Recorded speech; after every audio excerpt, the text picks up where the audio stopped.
Саламатсыңарбы? Менин атым Айбек. Исага ишенгеним азыркы учурда 26 жыл болуптур. Ошондо 21 жашымда ишенгем.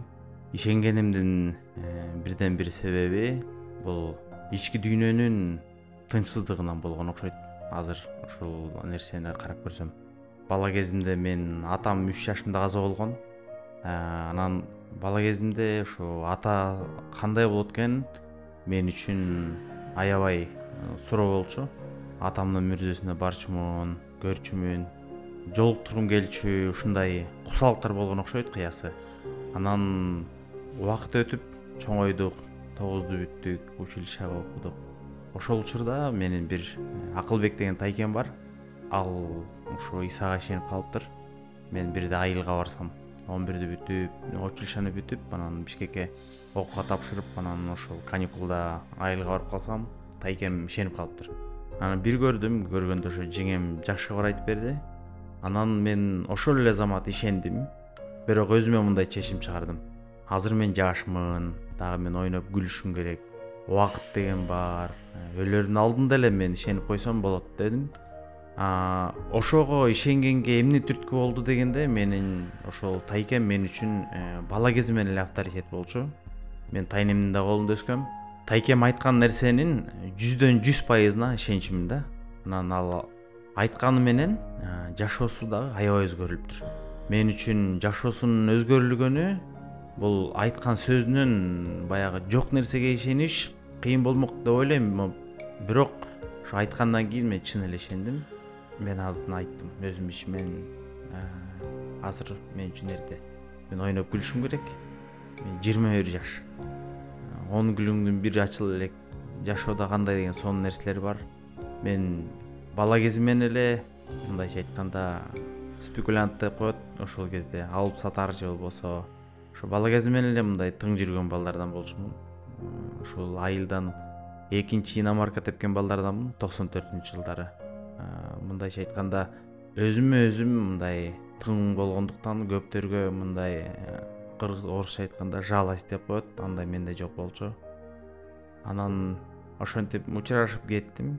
Кийинки жылы дагы бирден бир себеп болуп айылга барып калдым. Барсам, баягы эле жакшы кабарды дагы бир айтып беришти. Бирок ошол учурда мен ичимде мындай туңгуюк бар болчу, бир мындай коркунучтар баса баштаган. Ошол айтып бергенден кийин анан дуалда забур илинип туруптур. Сенин сөзүң менин бутума шам чырак деген ошону окудум. Анан түнү бою кыйналып чыктым. Анан эртеси айттым мен тоогулат окшойм, сыйынгылачы депчи. Анан отурдук, кечкисин сыйындык. Бирок эч нерсе деле мында болгон жок өзгөрүү. Эртеси күнү ошол 97-жыл августтун 28 окшойт кыясы. Эртеси күнү тайкем шумаланып эле велосипед деп эле кеткен атат. Кайка барасыз десем, ал мен жыйынга барам деди. Анан мен да барсам болобу десем, болот деди. Мен кете берейин, мен шашып атам. Менин артыман келип каласың деди. Макул дедим, ал велосипедин тээп кетти. Анан мен бир 5 километрдей жерди жөө бардым. Барып анан жыйынга биринчи жолу кирдим. Жыйынга киргенде эң биринчи өзгөчөлүгү бул жыйында адамдардын мындай проблемасы жок сыяктуу көрүндү мага. Баары тең эле жылмайып күлгөн. Мейли дедим да артына жыйында эң артына келип отурдум. Алар сыйынды. Анан сөз болду, жетишингөн жокмун. Анан дагы бир сыйынып атты. Анан бир Шарипа деген апабыз бар болчу. Ошол апа Шарипа апа сыйынгандан кийин анан менде бир мындай муздак сууну жоонуман ылдый карай куйгандай ушундай бир коркунуч, титиреп мындай аябай өзүмдү жаман сездим. Мындай өлүп бараткан адамдардай болуп. Анан ошол жерден сыйынганым эсимде. Мен тобо кылайын деген эмесмин, бирок Кудай ушундай учурга келген экен. Сыйындым. Анан сыйынгандан кийин мен өзүм таный албай кыйналдым да. То есть кыйналганда кандай? Түшүнбөй аттым да. Мен ички дүйнөм мындай кубанычка толуп, акылым кубанычка толуп эле бир кызык болуп аттым. Чогулуш бүттү. Чогулуш бүткөндөн кийин бир чөнтөгүмдө сигаретти дагы ыргыттым. Экинчи чөнтөгүмдө насыбайым бар болчу, аны ыргыттым. Ошол күндөн баштап азыркыга дейин ичпей чекпей калган. Бул мактаныш эмес же болбосо мындай мен муну менен бир башка нерсе айтайын деген жок, бирок менин өзгөргөнүмдү ошол жерден билдим. Эң биринчи ушул менин акылым өзгөрдү. Ошону байкадым. Анан ошентип мен үйгө бардым. Ошондон кийин ошол тегерек четтегилердин баары кечинде келип, биринен бири кечи келип, түнү келип мага келип эмнеге ишендиң дейт. Мен аларга айтып берем. Ошентип ошондой кубанычтуу күндөр өттү.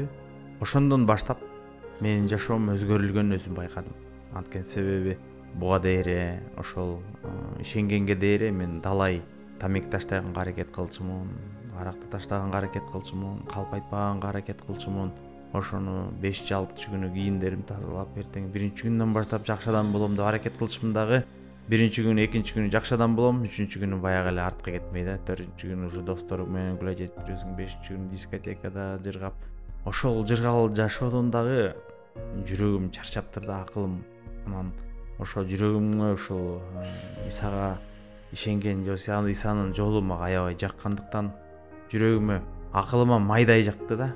Анан ошондо эле издеп жүргөн окшойм негизи жашоомдо. Ошентип ишенип калдым. Ишенгенден кийин азыр үй бүлөм бар, аялым бар, 4 эркек балам бар.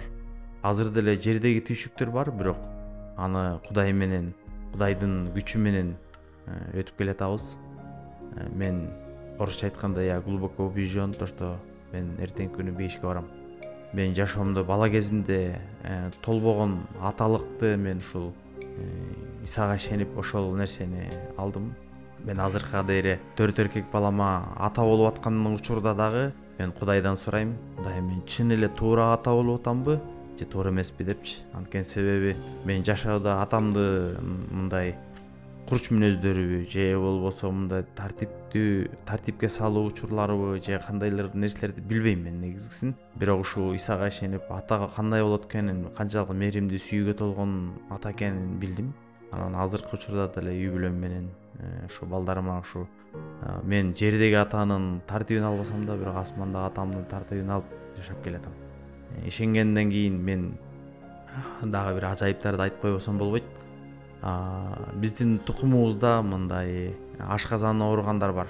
Мен атам, чоң энем, то есть чоң атам, чоң энемдер негизи долгожительдер эле, 60-70ке чыгып өлүшөт, бирок көптөрү ошол ашказанынан обострение болуп өлөт. Анан мен туугандардын арасында дагы ашказаны ооругандар көп. Анан мен 21 жашымда деле ашказаным ооручу. Анан бир күнү ишенип калып, ишенгенден кийин анан мага бирөө айтты. Ошол ашказаның үчүн сыйынып көрбөйсүңбү деп. Анан менде ой болду. Анан Кудайга айттым, Кудай, эгер чын эле сен бар болсоң, ушул мен дагы менин ишенимди бекемдеген келсе, мен ашказанды айыктырчы деп анан сыйындым. 5-чи күнү орозо кармачумун, 6-чы дем алыш күнү орозо кармап сыйынып, 3 ай бою 90 күн сыйындым. Анан Кудайгадан азыркыга дейре ашказаным оорубайт. Ошондой ажайыптар негизи көп эле болгон жашоомдо, бирок эң чоң ажайып ушул болгон мен үчүн. Амин.